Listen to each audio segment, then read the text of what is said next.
haya de someter a disciplina.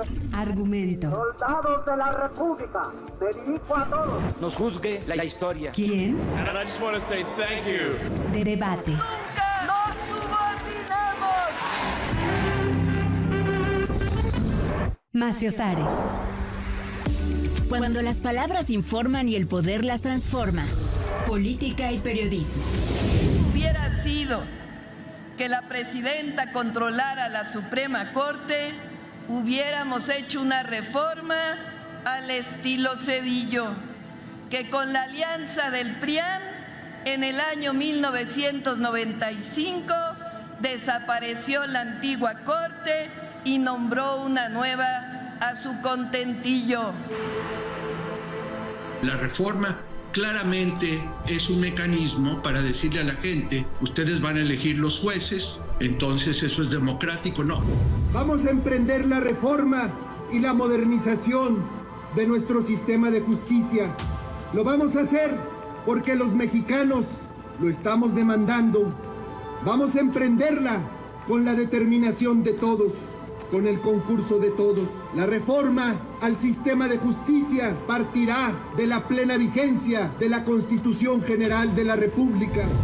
La reforma al sistema de justicia dará un nuevo vigor al Poder Judicial, respetando su autonomía, pero fortaleciéndolos en el cumplimiento de su deber. Vamos a asegurar que las mujeres, que los jóvenes, que los campesinos, los indígenas, los obreros tengan acceso oportuno y seguro a la justicia. ¿Por qué no hablamos, hablando de democracia, de las masacres de Acteal, del Charco, del Bosque, de Aguas Blancas? Pero nosotros no reprimimos. Vamos a hablar de democracia. ¿Por qué no hablamos del FOBAPROA? Porque también es autoritarismo rescatar a unos cuantos, hacer deudas privadas como deudas públicas y dejar en el desamparo a millones de deudores en nuestro país. Maciosare.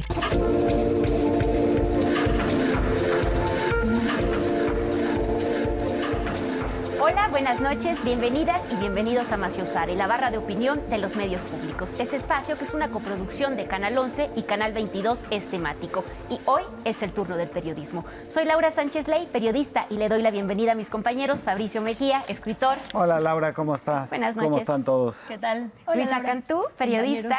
Jorge Armando Rocha, muchas periodista. Gracias por la invitación. Y mi compañero Gil Molina. Esta noche vamos a hablar de Ernesto Zedillo. Pues este es un trabajo de mi compañero que se encuentra en el estudio. Buenas noches, Gil. Hola, ¿qué tal, Laura? Muy buenas noches. Hoy que tenemos casa llena aquí en el estudio. Efectivamente, vamos a hablar sobre uno de los puntos más cuestionables en el gobierno de Ernesto Zedillo, que es la violación a los derechos humanos y también la represión que hubo contra los movimientos insurgentes y que para muchos analistas fue una política de Estado en su gobierno en franca oposición, hay que decirlo, al Zedillo, que pues se presenta como un paladín de la democracia y que atenta precisamente contra estos valores de la democracia, o que atentó durante su gobierno de 1994 al año 2000. Y los invitamos a ver la siguiente pieza que presentamos para el auditorio sobre este tema, con imágenes del archivo histórico de Canal 11. Vamos a ver. Qué locura la Maciosare.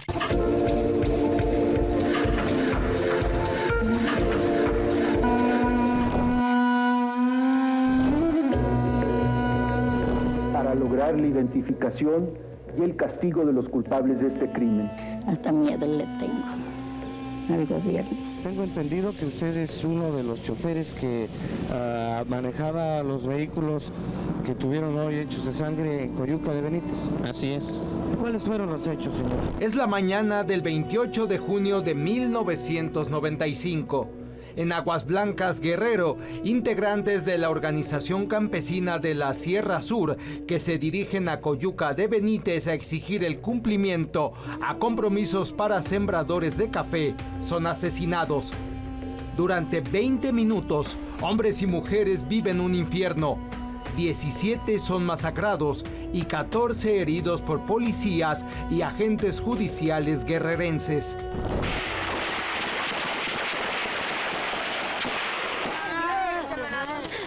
La masacre es uno de los sellos que distinguen el sexenio de Ernesto Zedillo, la violación sistemática a los derechos humanos.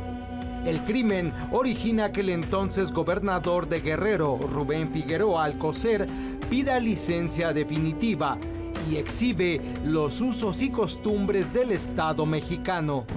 Los elementos policíacos dispararon indiscriminadamente su armamento, haciendo blanco en el vehículo azul, en el cual se contabilizaron 31 impactos de proyectil.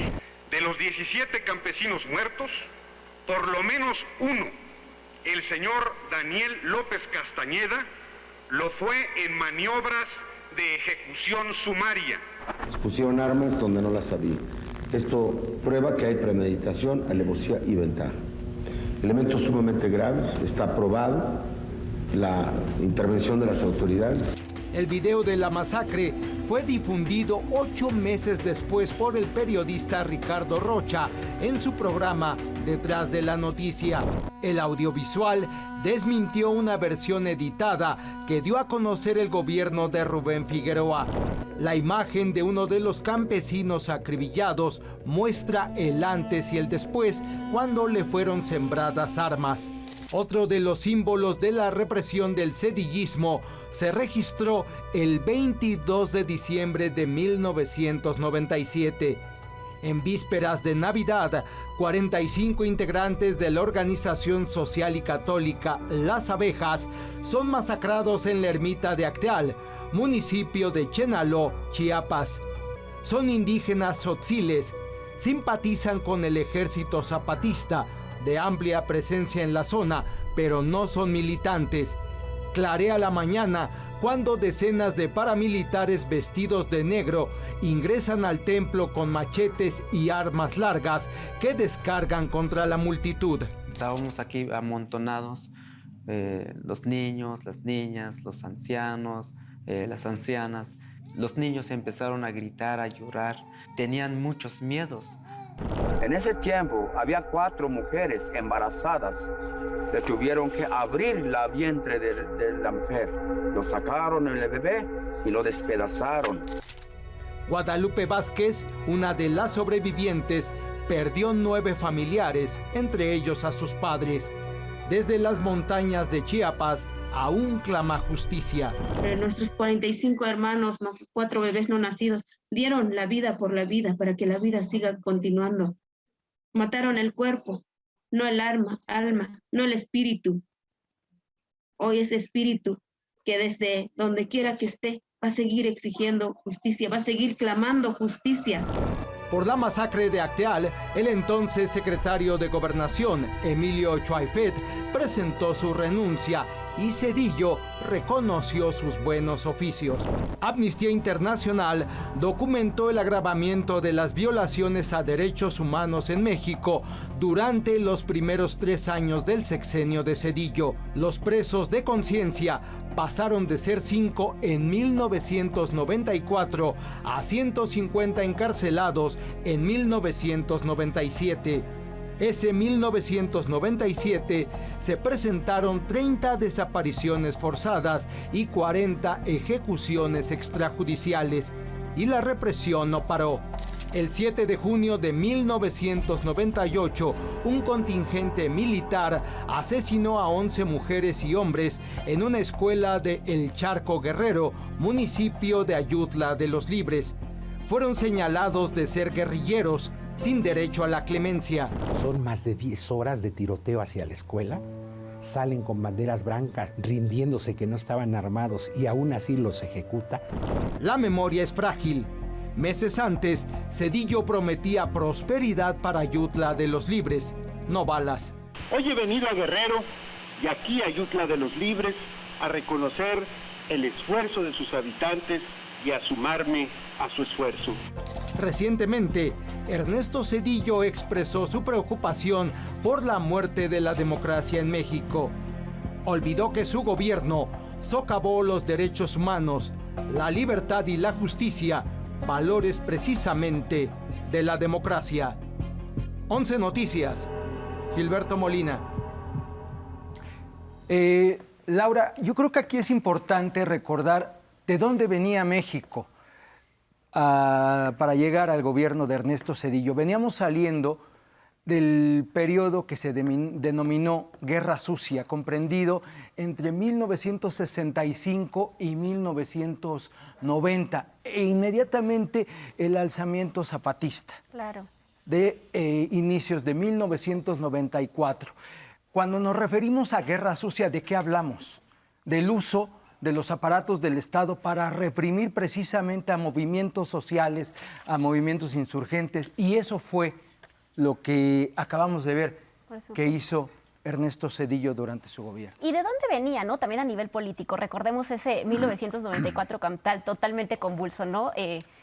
Se muere su candidato asesinado. Lo asesinan, sí. Lo asesinan. Sabemos hacia dónde van los caminos de esto, las sospechas de este asesinato. Un bastante gris e insípido coordinador de campaña, por cierto, de Luis Donaldo Colosio, que ahora sí que como memorial al asesinato de Colosio sube, y como dedazo también de Zedillo, y se convierte pues en el candidato. Sin embargo, siempre un personaje bastante gris, bastante oscuro, que operó, por cierto, también se habla que operó incluso en contra del propio candidato Colosio, y así llega, ¿no? A través de estas triquiñuelas políticas. Pero ¿de dónde? ¿Qué más? ¿Qué se recuerda de él? Yo diría es un economista mediocre, porque entre él y Salinas crean la primera crisis global del neoliberalismo, que es la que ellos llamaron el error de diciembre, y un político desastroso que prefiere reprimir que a la oposición, tanto electoral como social, en lugar de reconocer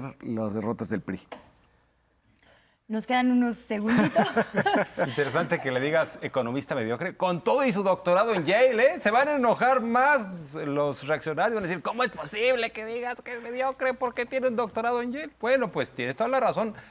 Hay que verificar y hay que, sobre todo, juzgar a Zedillo en función de los resultados. Él le quitó los alfileres a la economía, se la dejaron así y, bueno, pues ahí vino la debacle. Yo nada más sumo que justo la palabra neoliberal es clave porque nos va a dejar ver mucho de la política hacia el campo y cómo fue posible esta violencia sistemática hacia quienes lo trabajan, pero a la vuelta.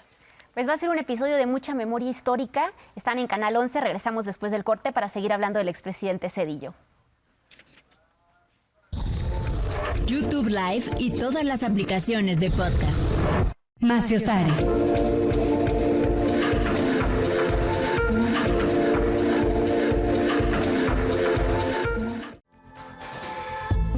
¿O a quién le consultó cuando privatizó los ferrocarriles? ¿A poco hizo una consulta pública para saber si los privatizaba o no? Y después acabó con los ferrocarriles de pasajeros y después se fue a trabajar a una de las empresas que fueron beneficiadas de la privatización. ¿O qué, eso no es autoritarismo? ¿O por qué no hablamos de la desaparición de la Corte y la decisión a modo de una nueva Corte impuesta por él? Macio Sari.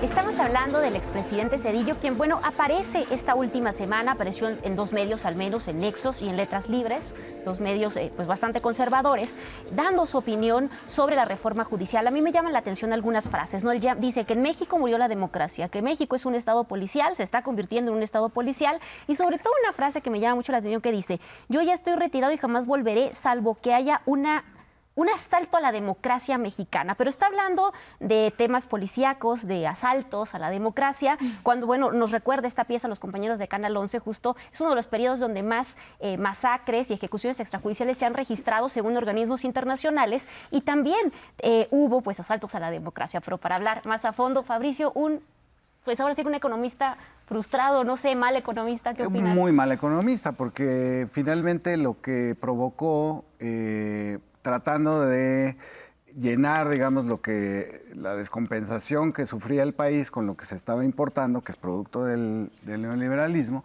fue pedir préstamos y recibir inversión que no era productiva, que era especulativa, y en ese momento decide no devaluar el peso Salinas de Gortari y cuando entra Ernesto Zedillo se encuentra con que el país está en quiebra.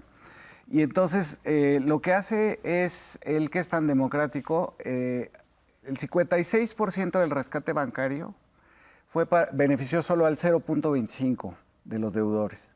El resto tuvo que pagar, él mismo decía, yo no fomento la cultura del no pago, y entonces todo el mundo tuvo que pagar hasta 3 veces sus tarjetas de crédito, 3 veces las hipotecas de los departamentos, gente que se suicidó, el movimiento del Barzón, por supuesto, que traían este elefante, ¿no? Que ya he referido yo en este programa, que había sido confiscado por la autoridad y no había dónde ponerlo, y entonces el Barzón se lo queda y es el elefante que va con ellos a las marchas y entra al Senado, de hecho, ese elefante.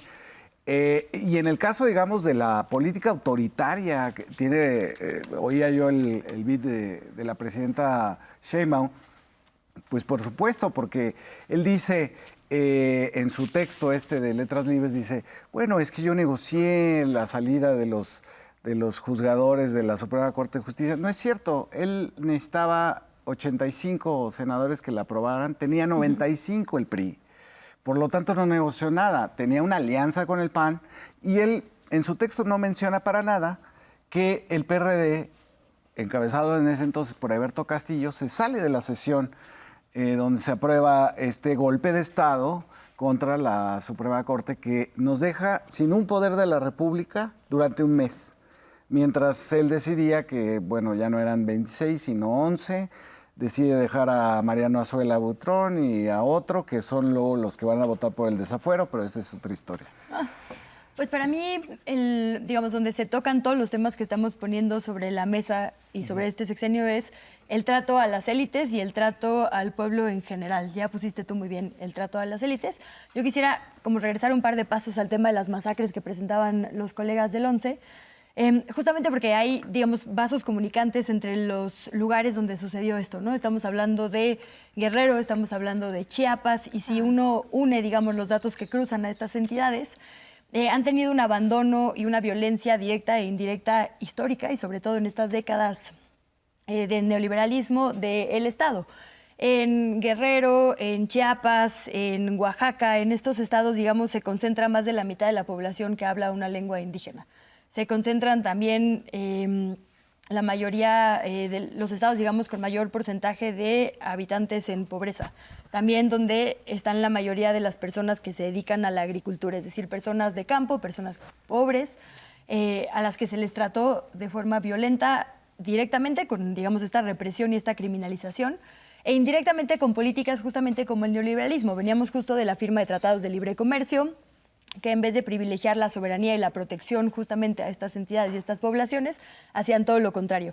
Y cuando se protestaba en esas entidades o en general contra ello, se criminaliza. Entonces se protege, digamos, a quienes hacen pacto y a quienes son cómplices de este hurto de lo público, y se criminaliza a quienes tratan de resistir a esto. Y bueno, pues es un alto grado de cinismo que Ernesto Zedillo hable de democracia, siendo él producto de un sistema autoritario en donde los presidentes priistas tenían poderes metaconstitucionales, es decir, eran los jefes políticos absolutos del país, quitaban y ponían gobernadores. Zedillo quitó a gobernadores como Sócrates Rizo de Nuevo León, a Carrillo Lea de Morelos, quitó varios gobernadores de Chiapas y fue también beneficiado por un sistema que eliminó al candidato presidencial, Luis Donaldo Colosio, y después este sistema estaba aceitado por la sangre. Y en efecto, estas masacres que se dieron, como la de Aguas Blancas, pues eran producto de un sistema que no permitía la disidencia. Los campesinos tuvieron la osadía de pedir mejoras, que les cumplieran sus promesas a los que cultivaban el café, imagínense nada más. Y hay que decir que el sistema tapó todo eso. No querían que saliera a la luz. Cuando mi padre, Ricardo Rocha, presenta ese video, estamos hablando de 8 meses después que le llega ese video, de cómo realmente sucedieron las cosas. Ya la versión oficial era la verdad histórica, para hablar de los términos de lo que sucedió con Peña Nieto también, que se repitió el ciclo, era... pues iban armados estos campesinos y también provocaron un enfrentamiento a los policías, que y fue un enfrentamiento. Siempre tiene más responsabilidad el Estado, ¿no? O sea, incluso si hubiera sido en esas condiciones, pero estaba no fue, mal, pero no lo fue. Rubén Figueroa, compadre de Ernesto Zedillo. fue quien publica las imágenes, como bien decía la pieza de Gil. Para que entendamos quiénes eran estos sujetos que hoy nos quieren dar lecciones de democracia. Es increíble, es el mundo al revés, ¿no? Sí, y nada más un detallito rápido, nada más para redondear esto de las masacres y el autoritarismo. En el texto de Letras Libres, Ernesto Zedillo es incapaz de nombrar al dictador Porfirio Díaz. Dice, un gobernante que se eternizó en el poder dio al traste con la reforma. O sea, no menciona a Díaz Ordaz porque él siente que lo encarna. Y puntualizar, la masacre posterior de Acteal se dio porque el PRI quería terminar con el zapatismo. Había una decisión de Estado de acabar con el zapatismo. Y en el tema de Aguas Blancas, porque es algo que han estado diciendo, no es un tema de Guerrero, no tenía absolutamente nada que ver. Zedillo, él mismo dice que no tiene nada que ver. Un poco para que la gente en casa recuerde, y por eso les digo que es un tema de memoria histórica, lo que sucede con el tema de la masacre de Aguas Blancas, donde mueren estos 17, son asesinados estos 17 campesinos, es orquestada por el gobernador Rubén Figueroa y su compadre y aliado Mario Arturo Acosta Chaparro, un represor de la Guerra Sucia, quien, imagínense, el régimen del PRI le permite seguir todavía operando, pese a que se habían operado los vuelos de la muerte desde donde se aventaron personas al mar.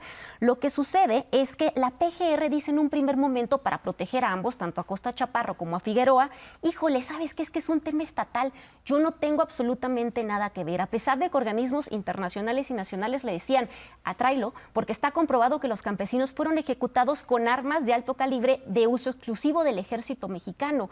No lo atrae. Él dice, y se lava las manos públicamente, y dice, es que yo no tengo ninguna jurisdicción sobre el Estado, cuando había múltiples factores para enjuiciar a toda esta gente. ¿Qué es lo que pasa? Que hasta el día de hoy no hay justicia. Y también recordar, no es que iban pasando por la carretera nada más porque sí, iban a manifestarse, como lo comentábamos, por la desaparición forzada de uno de sus compañeros, de uno de sus colegas, ¿no? Entonces, como decía Luisa, todo tiene un contexto, no es que un día se levantan, van y quieren irrumpir, como decían ellos, ¿no? Porque ellos decían que fue un fuego cruzado donde los campesinos empiezan la masacre, ¿no? Entonces, ¿qué sucedió? Acosta Chaparro pues fue asesinado sin pagar este delito y Rubén Figueroa se retiró y renuncia a gusto, ¿no? También. Sí, efectivamente, y cuando hablamos del Zedillo economista mediocre, también hay que decir que era un político que actuaba a traición. En esta memoria histórica hay que recordar que los primeros días de 1995, recién que él había asumido el poder, se daban los primeros pasos para alcanzar un diálogo con el zapatismo. Incluso quien fue su secretario de Gobernación, Esteban Moctezuma, dice que ya habían llegado a un acuerdo para la retirada de algunos puntos del ejército en Chiapas.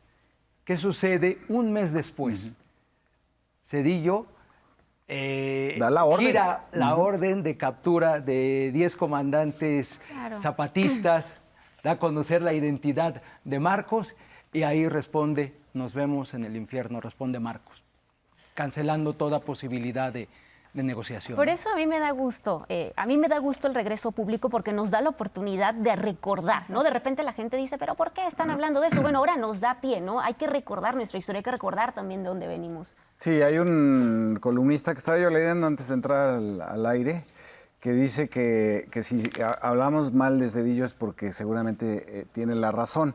Ya son los argumentos de los medios chayoteros, pero me parece importante, digamos, señalar esto que decía Gil sobre cómo traiciona y realmente lo que hace es desbaratar el acuerdo al que había llegado, que era muy primario con los zapatistas, al dar a conocer la identidad del subcomandante Marcos. Me acuerdo de un artículo de Carlos Fuentes en esa época que decía, ¿qué importa? ¿Qué importa cómo se llama? ¿Cuál es su rostro? Lo importante es... Lo que representa. Lo que representa. Y decía, se llamaba El pasamontañas y la máscara, el artículo en La Jornada, me parece.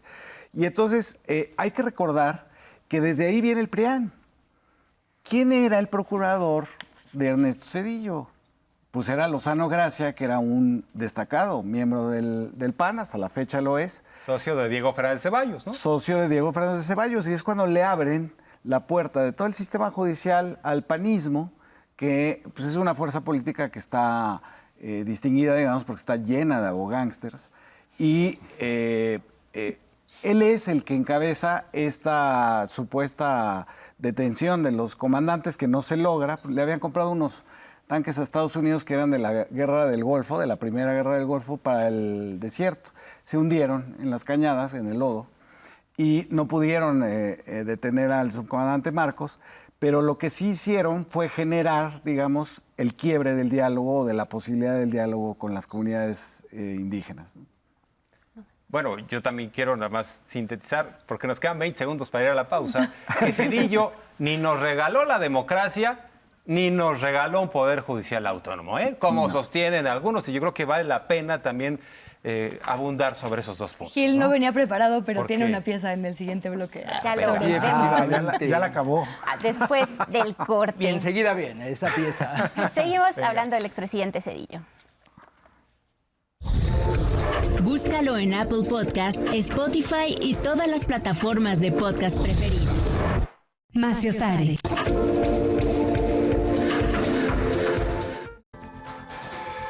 ¿Por qué no hablamos del Consejo de la Judicatura, que estaba dirigido por la misma persona, presidenta de la Corte?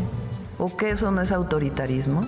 ¿O por qué no hablamos de lo que dice la Bastida? De que le entregó al PAN, a petición del gobierno de Estados Unidos, el gobierno de México. ¿O que eso no es autoritarismo? ¿Eso no es entreguismo?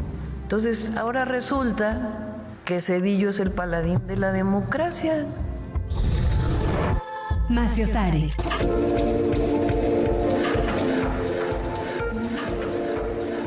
Y colegas, hay que recordar también que Zedillo durante su campaña impulsó esta idea de la sana distancia con su partido, que él no iba a ser más el jefe del PRI, que iba a dejar que el PRI tomara sus propias decisiones. ¿Qué sucedió en realidad, de acuerdo como lo han señalado pues muchos analistas, que utilizó a ese mismo PRI en complicidad con el PAN para impulsar sus reformas? ¿Como cuáles reformas? Por ejemplo, se acordarán cuando el IVA aumentó de 10 a 15%, y también para sacar adelante esta tan polémica reforma judicial que no fue otra cosa más que un golpe a la Suprema Corte de Justicia, que la rasuró, como lo señalaba Jorge antes del corte. Y para pues entenderlo, vamos a ver la siguiente pieza que nos preparó nuestro compañero Luis A. Méndez. Maciosare.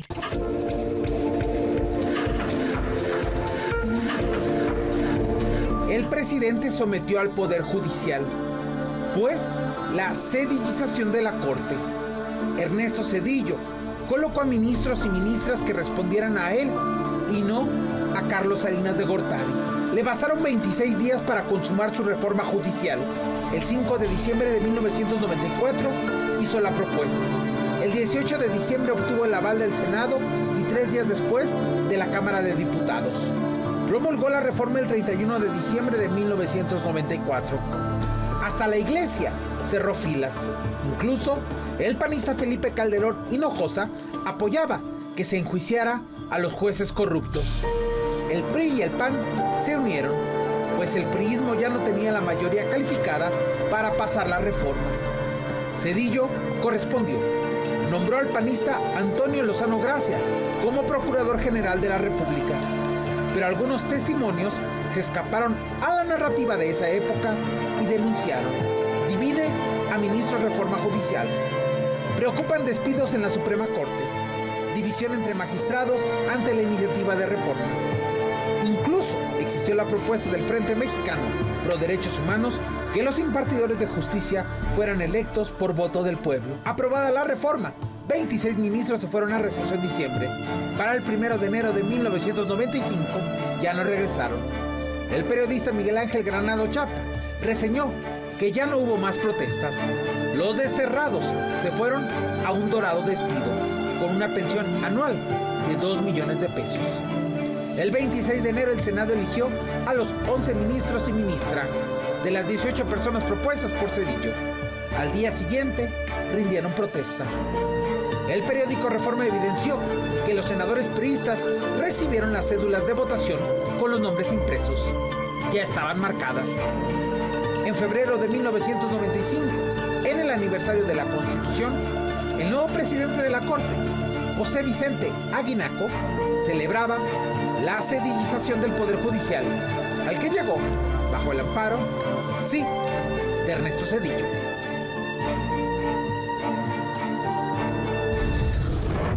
Maciosare. Oigan, yo no me quiero ir sin dar este datito más anecdótico, curioso, y es que antes de entrar al tema de la Corte, pues ustedes que mencionaban acá a Lozano Gracia, que fue justo el procurador, un procurador que supuestamente iba a ser neutral en todo este asunto, que tenía corte panista, y bueno, no solo lo trajo a él, también trajo a Pablo Chapáez Anilla. Y te dije, Fabricio, que un día íbamos a poder hablar de este tema al aire en Televisión Nacional. Recordemos que Zedillo trae a estos dos personajes que arman dos casos que para mí son, bueno, psicomágicos, como diría Jodorowsky. Y es hermoso. El tema de la PACA, que es cómo utilizan a un vidente para resolver la desaparición y el asesinato de Muñoz Rocha, un diputado que habría estado ligado supuestamente al asesinato de el secretario general del PRI. Entonces, Ruiz Massieu. Y el otro, que a mí me parece muy bello porque hace poquito lo acabo de descubrir, es que también se monta en una causa judicial para el caso Colosio, donde hacen que la PACA declare, y esto es precioso, que supuestamente se le aparece Colosio en un sillón en la casa de Raúl Salinas, en su mansión en Las Lomas, y entonces Colosio le dice, ayúdame, necesito tu ayuda, PACA, estoy en este universo y no puedo transitar, y tal persona me asesinó. Ese es el tipo de montajes que se armaron durante el sexenio de Zedillo y que ahora nos habla pues de que se está convirtiendo en un régimen, de que no hay Estado de Derecho. Cuando ellos trajeron videntes, brujas, inventaron sesiones espiritistas para tratar de resolver asesinatos políticos. Esa es la historia también de Zedillo, que les digo puede ser un poco, pues no sé, chistoso, pero eso pasaba en la política mexicana. Eso pasaba, y te voy a decir otro dato. Las televisoras transmitieron en vivo la llegada de la Procuraduría de Lozano Gracia con Juan Ignacio Zavala como director de comunicación social, donde desenterraban de lodo la calavera de Muñoz Rocha y supuesta, porque después ya la PACA en la cárcel dijo, no, pues sí, la desenterré, era de un tío mío. Era de mi suegro. Era de su suegro. De Tlalpan, del Mira los antecedentes de los montajes de Loreta en Televisa. Exactamente, ahí hay un antecedente hecho por la propia autoridad que Zedillo dice, no, bueno, yo tenía un procurador de oposición. No, nada, mentira. Era el PRIAN desde entonces, ya se había consolidado. Y por supuesto que cuando viene esta reforma judicial para quitar todo el poder, toda la Suprema Corte de Justicia de un plumazo, ¿por qué lo hace Zedillo? Porque Zedillo le tiene miedo a la posibilidad de que la oposición, que es el PRD en ese momento, tenga muchos más diputados en la siguiente elección y pueda emitir leyes. Entonces él tiene que tener el control de la Suprema Corte y le da la facultad de decidir lo que es anticonstitucional o inconstitucional de lo que es constitucional, que es es decir, lo que está haciendo no es esto que dice el artículo de Letras Libres, que él es bien demócrata, no, lo que está haciendo es controlar desde la Suprema Corte la posibilidad de que la oposición crezca en la Cámara de Diputados. Lisa. Pues yo apuntaría ahí varias cosas. Digo, además de estos hechos anecdóticos, bueno, que más bien retratan perfectamente esas décadas, como que la oportunidad, como bien decías, además del revisionismo de estos sexenios, es a revisar este sistema que se diseñó. Digamos, estamos hablando de la última reforma al Poder Judicial porque es con la que funciona actualmente el sistema que tenemos.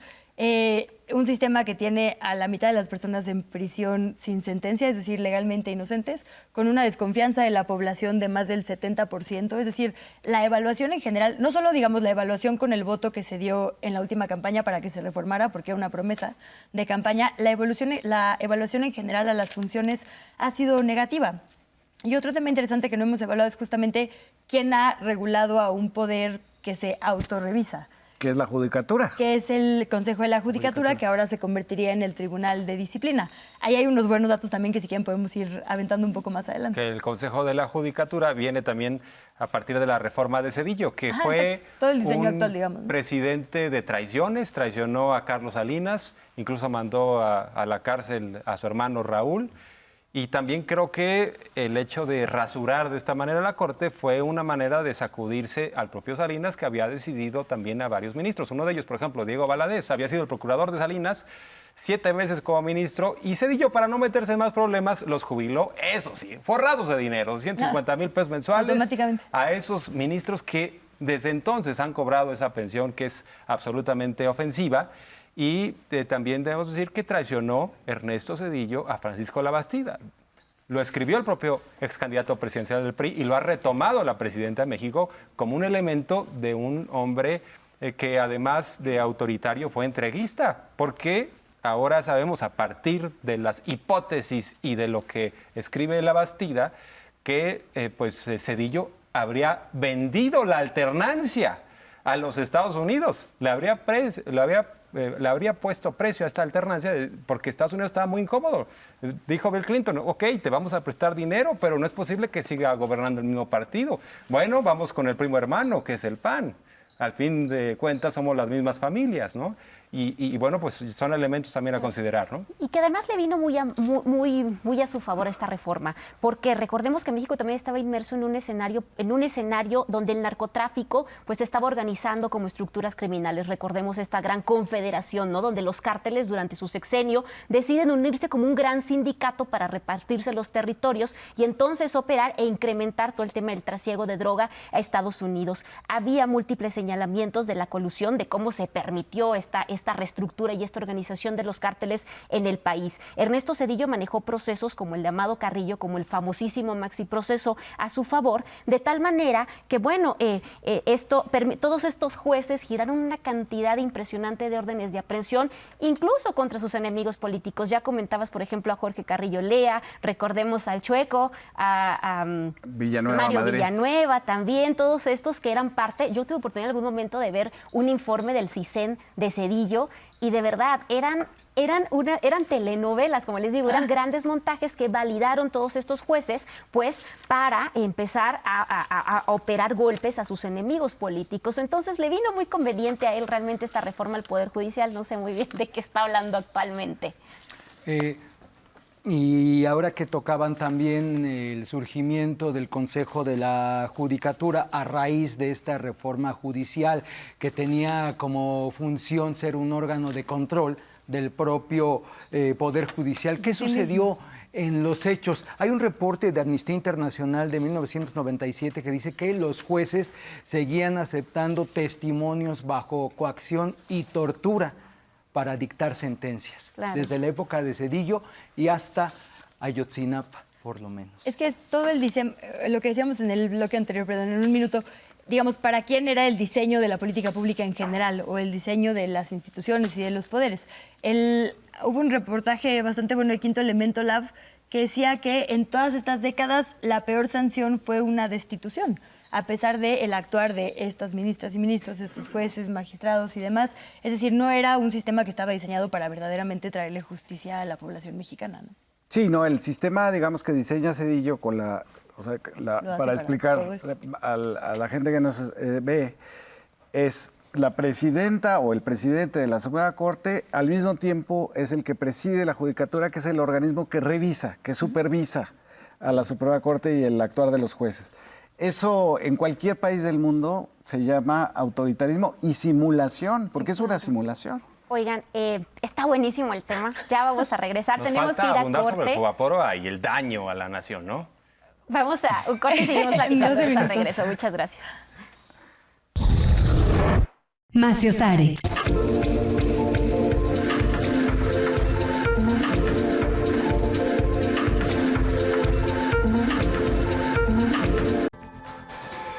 Lo bueno es que el pueblo de México está muy informado.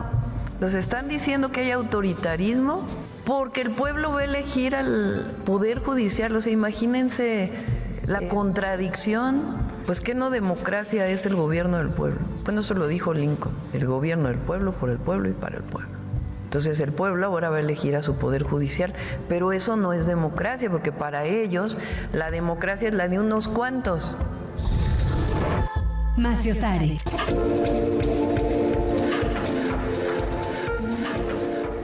Estamos hablando del expresidente Ernesto Zedillo. Y Gil, ¿qué nos tienes? A ver, cuéntanos sobre estos cartones que encontraste. Pues estarán de acuerdo que uno de los géneros periodísticos por excelencia son las caricaturas políticas, ¿no? Un género libre que muchas veces con sus monos, con sus dibujos, expresan lo que los articulistas y editorialistas no se atreven. Pues bueno, ¿cómo retrataban al gobierno de Ernesto Zedillo y al personaje, a Ernesto Zedillo, los caricaturistas? Vamos. Maciosare.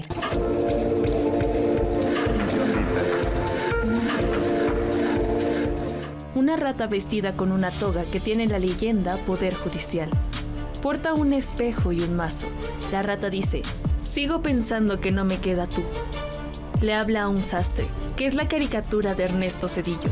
La caricatura del monero Calderón fue publicada previo a la desaparición de la Suprema Corte de Justicia de la Nación en 1995. En otra caricatura se muestra el dibujo del expresidente priista que carga un mono que es el Poder Judicial y sostiene su reforma mientras dice, me la visten, me la peina y me la perfuma. Helio Flores retrató el caso Fobaproa mediante un diálogo entre Zedillo y George W. Bush, que le pregunta, ¿cómo los convenciste? El expresidente mexicano respondió, me brinqué el Congreso, mientras la deuda adquirida es cargada por una persona que representa a los ciudadanos. El caricaturista Helguera dibujó a Zedillo saliendo de un retrete con las manos y los pies llenos de sangre. En el piso está una metralleta y la taza de baño tiene la leyenda Fobaproa, en referencia a las matanzas y el fondo que se utilizó para rescatar a los banqueros. La privatización del sistema ferroviario mexicano por parte de Zedillo también fue retratada por Helguera, quien dibujó a Zedillo diciendo viene, viene, mientras llega un tren y un conductor que viste un traje, saca una moneda para dársela al expresidente. Maciosare.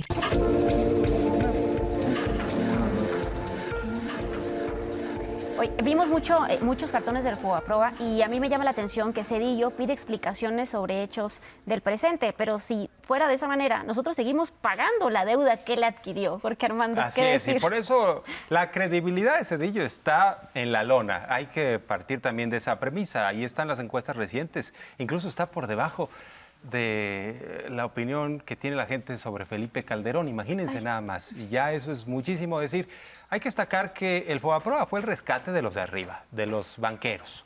Y además el gobierno sabía que iban a meter una serie de créditos fraudulentos. Entonces, como los banqueros sabían que iban a ser rescatados, empezaron a darle créditos al primo, al hermano, al amigo, entre ellos. Autopréstamos, sí. Se dieron autopréstamos. Fue algo absolutamente lesivo, sin ningún tipo de garantía.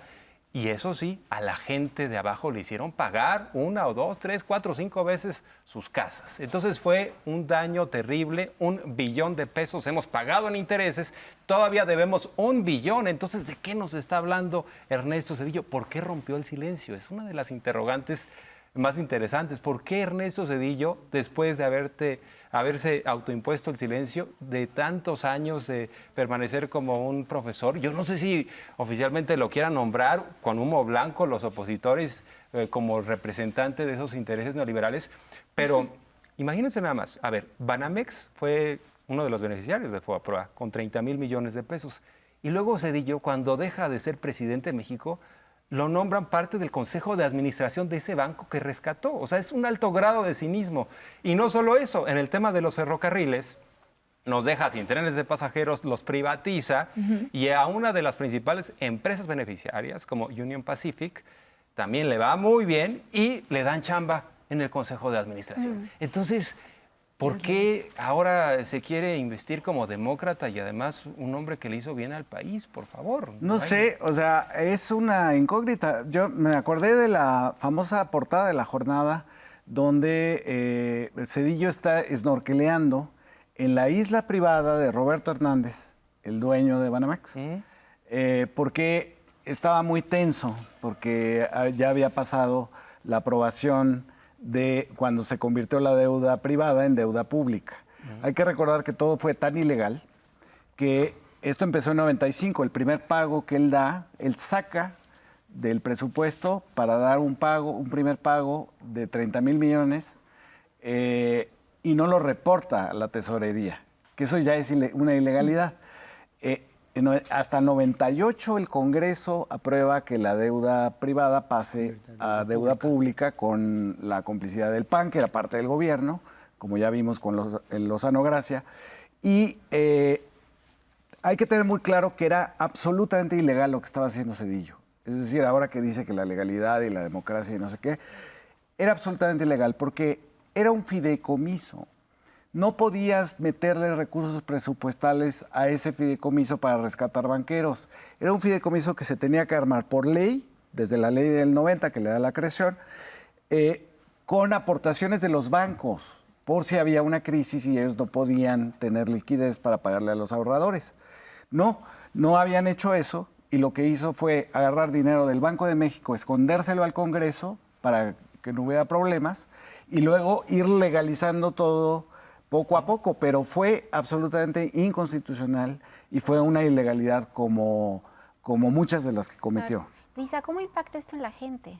Pues yo siempre insisto mucho en hablar de los sistemas, porque ahora que hablabas de los ferrocarriles y demás, un poco, o sea, los gobiernos de esas décadas, de como los 60 en adelante, se dedicaron a crear familias de ultra ricos. O sea, esta brecha de desigualdad creció por transferencias masivas de riqueza del Estado. O sea, no solo, pues sí, estos niveles de cinismos, digamos, de ilegalidades, pero cosas que aparentemente eran legales o se hicieron legales gracias a reformas como concesiones o privatizaciones fueron la regla durante todas las décadas siguientes. Y siempre revertir eso es mucho más complicado y enos aquí, ¿no? En este momento tal cual de revertir esa política pública. Porque a los neoliberales ese diseño estatal, pues. Les encanta el capitalismo de cuates. Venden la idea de la competencia y el libre mercado, la mano invisible, pero al final les encanta que de arriba... Y ahora que hablamos del poder de los medios, claro, y es un negocio redondo, porque justo muchas de estas familias beneficiarias con las que después trabajaron tienen hoy medios de comunicación. Y vamos a ver cómo impactó en las familias. Vamos a ver algunos comentarios que nos están dejando en vivo para leer un poco. Gil, ¿nos haces el honor? Bueno, a ver, aquí tenemos a Javier Hernández, 19.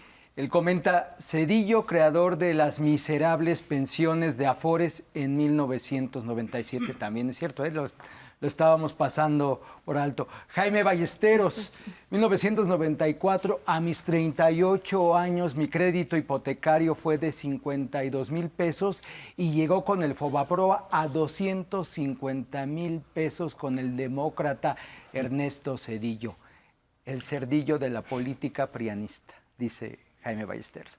José Luis Hernández, Zedillo crea el Fobaproa y después de rescatar a los banqueros, ¿por qué después cuando los banqueros venden sus bancos a bancos extranjeros no le pagan al gobierno ese dinero que les dio Ernesto Zedillo? Mira, también tenemos aquí a Chelo Camacho que dice, exigimos que le quiten la pensión del Banco de México que todos pagamos, nos robó, asesinó y muchos desastres más y todavía le pagamos su pensión. ¡Qué injusticia! Francisco Barrera dice, no tiene calidad moral Ernesto Zedillo para hablar de la muerte de la democracia cuando está manchado de sangre de muchos inocentes y del empobrecimiento del pueblo de México. Alejandro Gómez, felicidades por el uso del archivo histórico. ¿Consideran que Zedillo es una distracción de la oposición o en realidad ellos creen que es su paladín? Y bueno, pues nos felicita por el programa y felicidades a los panelistas. ¿Por qué ahorita? Sí, es una buena pregunta. Lo que está muy claro es que la oposición tiene una carencia de líderes, ¿no? De liderazgos y bueno, pues son ¿Pero capaces. dónde dejas a Chumel Torres? Sí. A Xochitl Gálvez. ¿Y dónde dejamos a Noemia Gallardo que nos dice buenas noches, qué gusto ver también en Maciosare? Bueno, entonces me colé, gracias por la invitación, otra vez me colé aquí. Pues vamos a empezar a encaminarnos ya al final de esto. Brenda. No, al contrario. Pero nada, a ver, ya para empezar con comentarios finales, el tema es que lo que estamos viendo es que tuvo efectos y sigue teniendo efectos en la población las políticas públicas de Ernesto Zedillo. Me parece que eso es lo importante. El tema, por eso hablaba mucho del tema de la memoria histórica, porque creo que es importante recordar de dónde viene toda esta crisis y cómo se apodera, ¿no? Tanto de los sistemas judiciales, ministeriales, es decir, de toda una maquinaria y que actualmente seguimos pues invirtiendo en ello. Recordemos que al menos hay 2 comisiones para esclarecer cosas que no hizo Una de ellas, el caso Colosio, que actualmente hay una fiscalía especializada, y ahora también se está hablando de que pudiera existir una comisión para esclarecer el tema del FOBAPROA. Pero bueno, para cerrar esto. Sí, yo creo que me quedé pensando por qué, ¿verdad? Regresó Zedillo y muchos de los opinólogos, comentócratas, como les dice la presidenta, dicen, ay, pero qué escándalo con Zedillo, pues ¿qué les hizo? Pues nos hizo muchísimo daño. Y ahí está en el fondo, ahí están los comentarios de la gente, ahí está en el fondo el daño patrimonial, el daño a la vida de la gente. Yo conozco gente que se suicidó por las deudas, que no podían, ¿no? A la hora que se les transformaba la deuda en 4 o 5 veces lo que ya habían pagado, pues tomaron una decisión como suicidarse. Y me parece también que ahora que Zedillo diga que las reglas de 1996 de la reforma electoral eran impecables, así lo dice, las elecciones son impecables a partir de 96 y no toma en cuenta el fraude del 2006, no toma en cuenta la compra de 5 millones de votos en el 2012, es decir, que salga con ese nivel de cinismo, me parece que la reacción en contra de eso habla mucho de lo que pensamos y de la memoria histórica que tenemos. Yo de volada con estas comisiones que mencionas y ahora que revisamos la historia, las denuncias, digamos, sobre estas masacres tienen que ver también con las cadenas de mando, ¿no? Siempre salen impunes, digamos, quienes ordenan y se pone archivos expiatorios, digamos, en los mandos medios y bajos en casos de corrupción y de asesinatos. Revisemos eso también, ¿no? Y creo que ayuda la reaparición de Zedillo para situarnos, para entender en dónde estamos, qué es la 4T y qué diferencia la 4T frente a ese régimen neoliberal. Hoy Zedillo aparece en una entrevista con el fondo del retrato de Benito Juárez. Es una auténtica provocación, es un insulto a la inteligencia, todo lo contrario a Juárez, quien predicaba con la austeridad, con el ejemplo y además un hombre que no permitía los injerencismos. Muchas gracias por sintonizarnos otra vez más en Maciosare. Fue la mesa de periodismo, pero toda la semana pueden disfrutar de nuestra barra de opinión. Nos vemos la próxima semana para hablar de más historias. Maciosare.